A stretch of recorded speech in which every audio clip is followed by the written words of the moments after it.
What is this, I wonder? A tale of Kieran. Librarians note, the recorded tales of Kieran the bard fall into three categories: the woodland cycle, castles and kings, and an unnamed cycle of lusty tales recently destroyed by mysterious accident. Some are in the bard's own hand, while others, mere shadows of the originals, remain only as bedtime tales for children. The structure exemplifies the helical form favored by listeners about the hearth on a long winter's eve. As to whether they describe real events, be allegory, or be mere entertaining fancy, the reader must decide. A Tale of Kieran, Part 1. Kieran was on the road from Wren to Fair Tree when he grew weary from the midday sun. His boots were tight, and he thought to remove them for a bit in the shade of a nearby oak, the oaks being a favorite of bards.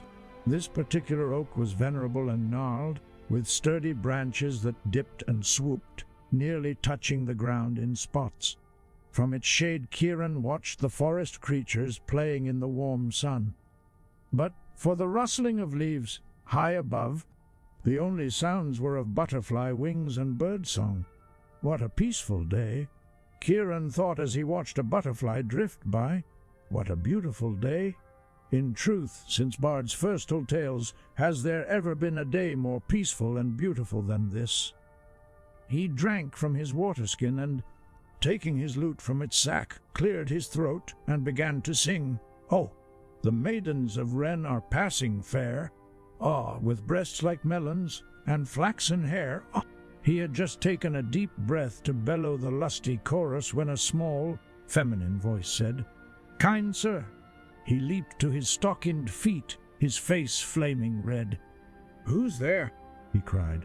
The small voice repeated, "Please, sir, if you will be so kind." Kieran looked about but saw no person or creature addressing him. "Pray thee," he cried, "show thyself, or have cause to fear my dagger."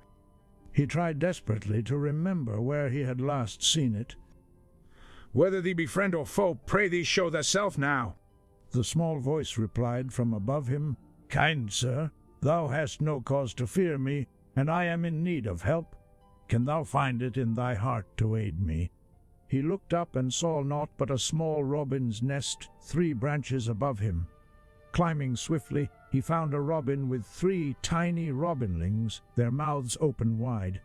"Good mother robin," he asked, "can it be thee who addresses me thus?" "Kind sir," she replied, "I have hurt my wing, and it will be at least a day before I might fly. If my children do not eat soon, they will die. Would you be so kind as to bring a fat, juicy meal?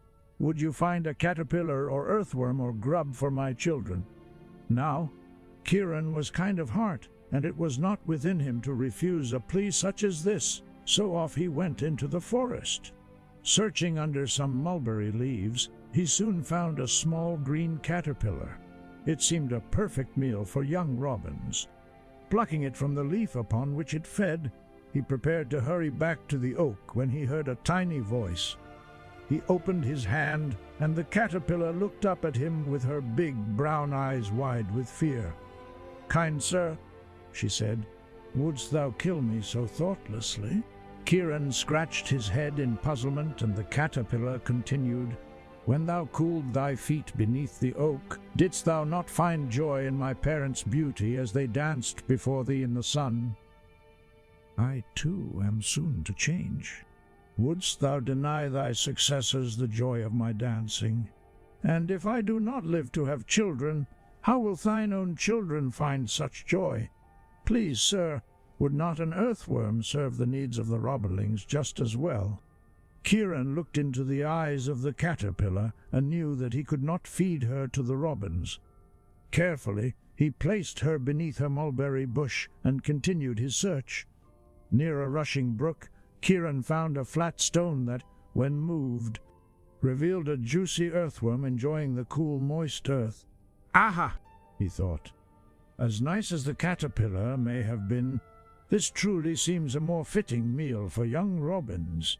He had no sooner plucked the earthworm from its cool abode, where it had been frantically trying to burrow away from him, When he heard a voice so faint, he might have imagined it, kind sir, he thought he heard, and Kieran looked in his hand. The worm continued, I am but a lowly creature, it's true, but might I plead such case that I have? Kieran rolled his eyes skyward as the worm sat up and seized its chance.